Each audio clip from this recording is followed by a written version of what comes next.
Okay, I have given you the theoretical part of joint probability distribution, right? So guys, now let us see how to solve some problems, okay? One such is given here. The question says the joint probability distribution, JPD stands for joint probability distribution, I have written here on the top. For the two random variables x and y is as follows. So they have given this table for us. These are the values taken by the variable x and these are the values taken by variable y and these are the tabulated values. In your textbook, they mention these as J11, J12, J13, J14, J21, J22, J23, J24 and so on. Something like that. Okay. Now what you should find from the table? You have to find so many things here. Look at this. Determine marginal distributions of x and y. First thing what you should do? Find the marginal distribution of x, marginal distribution of y. That means individual probability distributions. Next, you need to compute all these four things. What are these? E of x, E of y, E of xy, standard deviations of x and y, covariance of xy, correlation of x and y. So almost all the formulae what I have given you should be found here in the same problem. And most of the time in the exam also they give you the same way. Okay. And these are all previous question paper problems, dear. Anyways. So fine. Coming to the question back again. We also have to do something else. What is that? Also verify that the two variables x and y are dependent random variables. What do you mean by dependent? You should show they are not independent. For that, I have given you a point in the explanation in my previous video. Okay, let us see what could be that when we come to this point. And also, we need to find the probability of x plus y for greater than, whose value is greater than 0. I will show you step by step how to find these things. Okay, so first, let us start. Consider the table. And to get the marginal distributions of x and y, we need to consider the vertical sum and horizontal sum. Then only you can find the marginal distributions. Okay. So,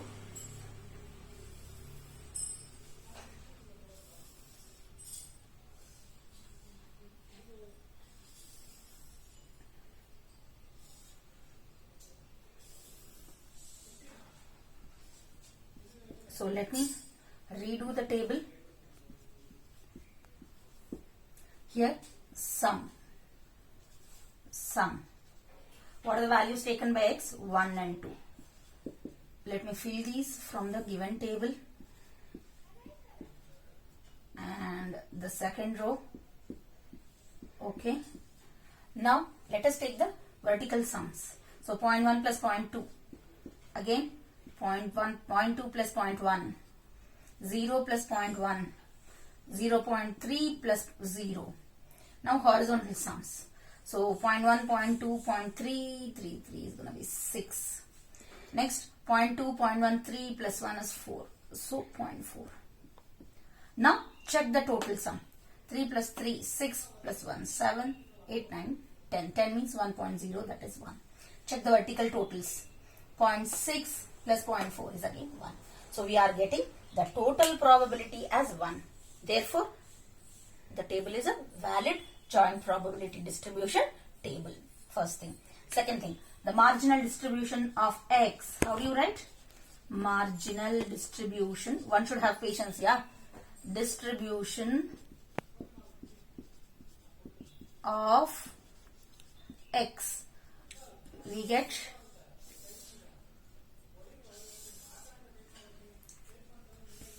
okay. So,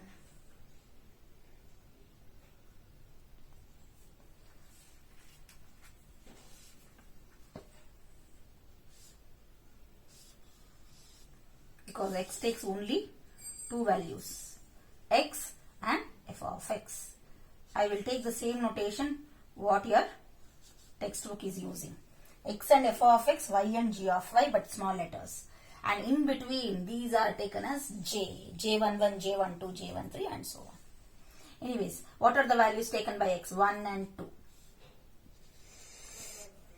Okay. Similarly, what are f of x values? The corresponding values 0.6 and 0.4. Of course, this makes us, even though it looks small, it makes a distribution, probability distribution, because each and every entry is positive and of course the total is giving you 1. And similarly of x and y, I'll put like this so that you can write it here for y as well.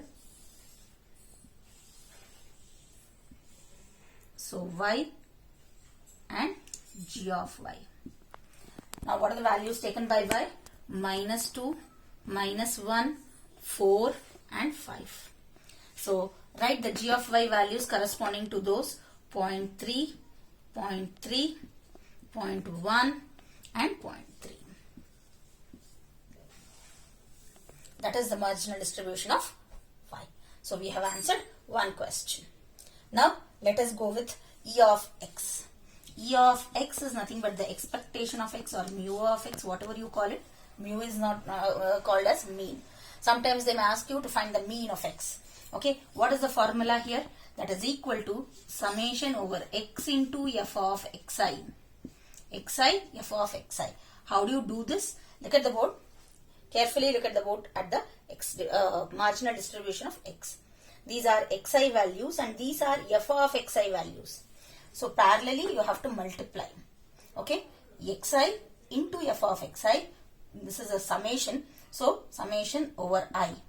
Xi value, f of corresponding f of xi value. Take the total of it. That is 1 into 0.6 plus 2 into 0.4.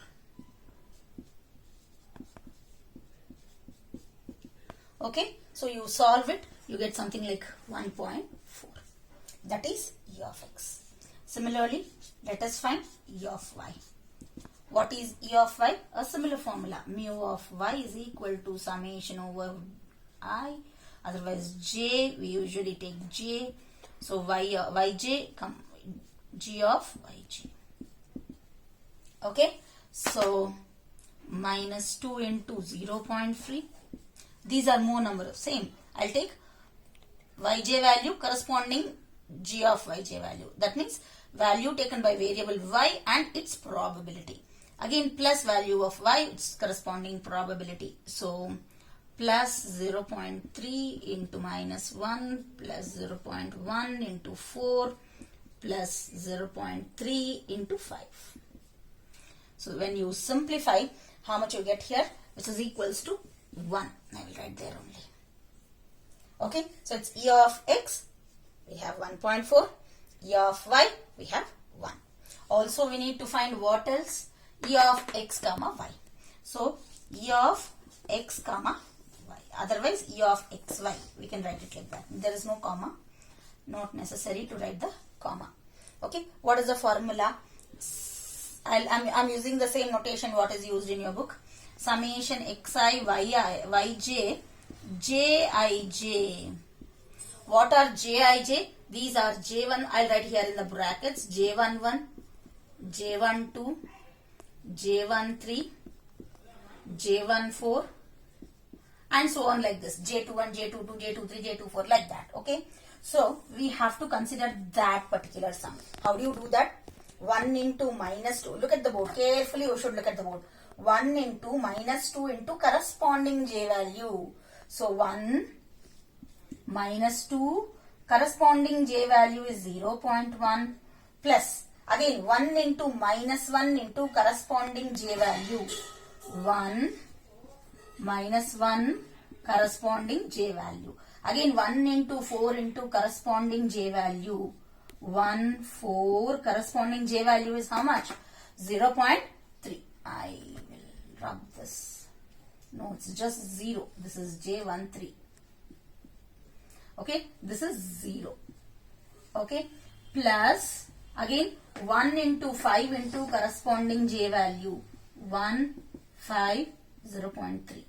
Similarly, we got to do for the second line as well. That is 2 into -2 corresponding j value, 2 into -1 corresponding j value, 2 into 4 corresponding j value, 2 into 5 corresponding j value. So let me write that.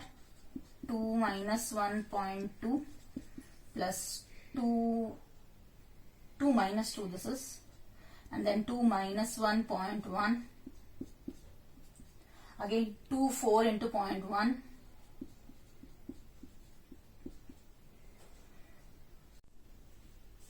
Okay, so E of xy, so 2 into 5 into 0.3.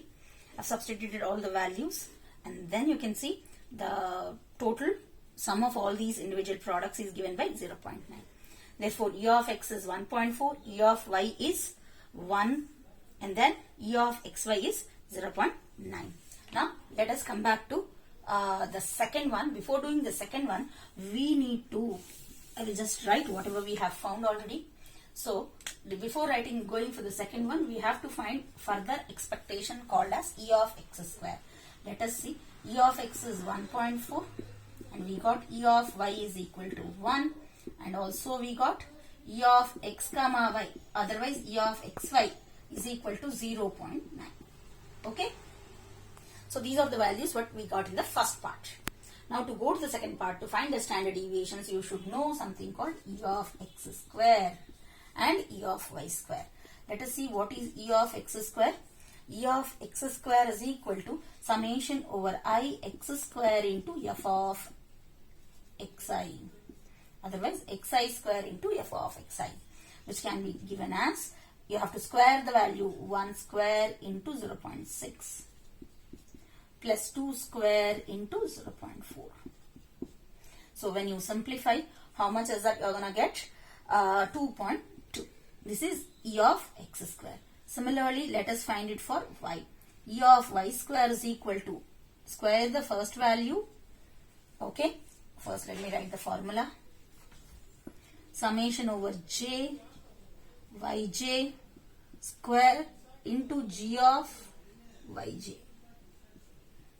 That is given by minus 1 the whole square into 0.3 plus minus 2 the whole square into 0.3 plus 4 square into 0.1 plus 5 square into 0.3.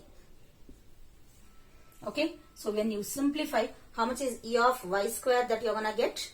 E of y square is equal to 10.6.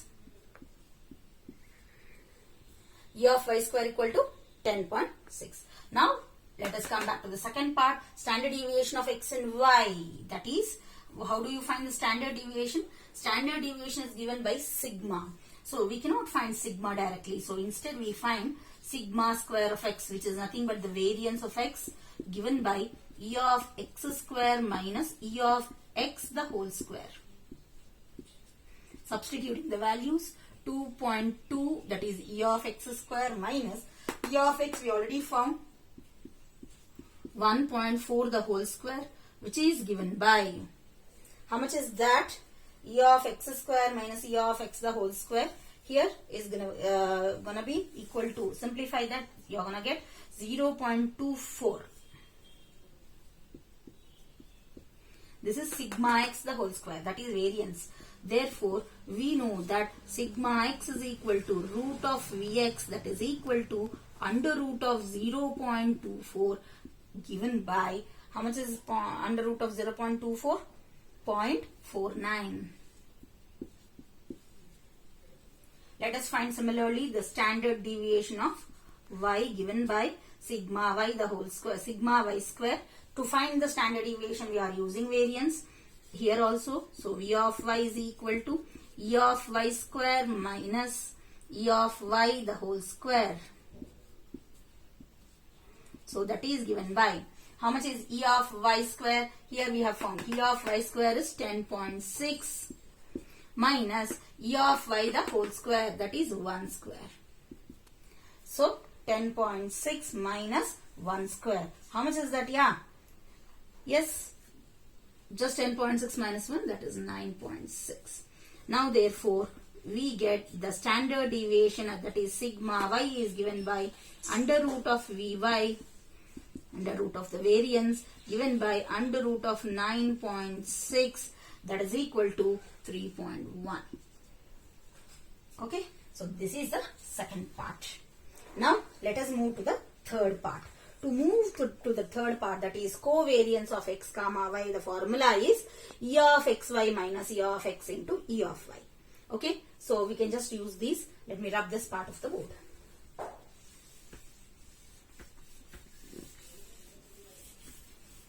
Okay. So, we are doing now covariance of x comma y, which is given by e of xy minus e of x into e of y.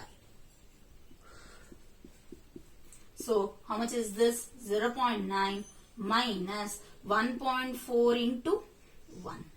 That is 0.9 minus 1.4 into 1 is just nothing but 1.4. So you get a negative number, which is minus 0.5. This is our third part. Coming to the fourth part, correlation. So now the fourth part, correlation of x comma y is given by, what is the symbol for correlation? Sigma x comma y. Formula. What is the formula, guys? We have already discussed. Covariance of x comma y divided by sigma x into sigma y. Already we found sigma x and sigma y, that is standard deviations. What are the standard deviations? I just rubbed here. Sigma x. How much was the value that we got? 0.49. And sigma y, the value here was 3.1. So we are supposed to use the same here. So substitute, first write the formula. Covariance of xy divided by sigma x into sigma y. Substitute the values. So covariance is minus 0.5 divided by 4.49 into 3.1. Okay, so how much you get? Again you get a negative value. So they do have what type of relation? They share a negative relation, that is vice versa relation. So correlation of xy is minus 0.3. So these are the four things that we can find using the formula directly. Now coming back to this, verify that x and y are dependent variables. How do you verify? So how do you verify? I told you, if they are independent variables, then we have a formula. What is that? F of xi into g of yj should be equal to jij. These are f of xi values. Sorry, I forgot. We don't have the f of xi values, right? We can write that there. So we will what the individual sums, and here the individual these are the row totals and these are the column totals, f and g values. So when you take product of any two, should give you the corresponding those values. Okay, so let me write the totals here. We will have only the one part of question, that is to show dependent and also to find p of x plus y greater than 0. So now I am rubbing the entire question. The question was quite lengthy, that's why I kept it as it is. Now let us recollect the totals here. 0.3, this is f of xi. 0.3, 0.1, 0.3. Okay. Similarly, here g of yj 0.6, 0.4. Now let us cross verify this, whether they are dependent or independent. If this rule is followed, then they are independent. If the rule is not followed, not satisfied, then they are dependent. Let us see now. F of x1 into g of y1, when I multiply 0.3 into 0.6 should give me this corresponding value. Am I getting it here? I am not getting it here. Can you see that? So when you can take any case. That means here if I take 0.3 into 0.6, I am not getting this corresponding j values.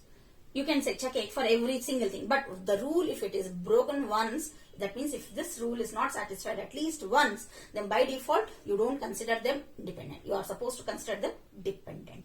So none of the values you can take. Okay, 0.4 into 0.3 should give you the intersection point, that is 0.1. So which is not.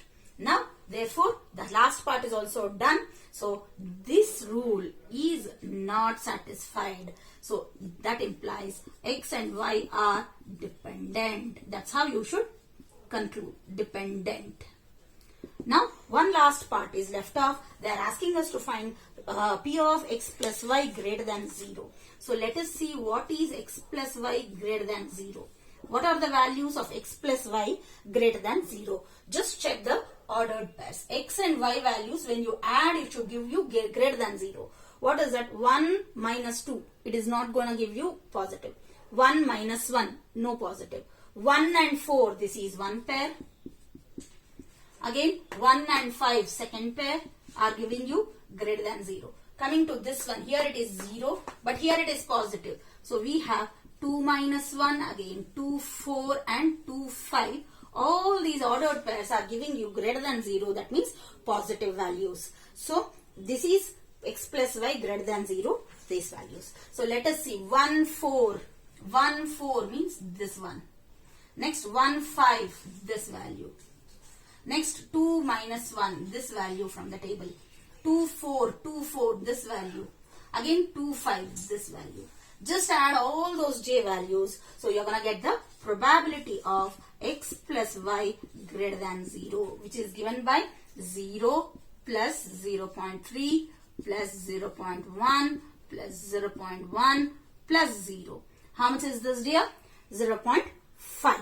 This is the probability of x plus y greater than 0. This is how you should solve. So we have answered all the questions given under this particular joint probability distribution table.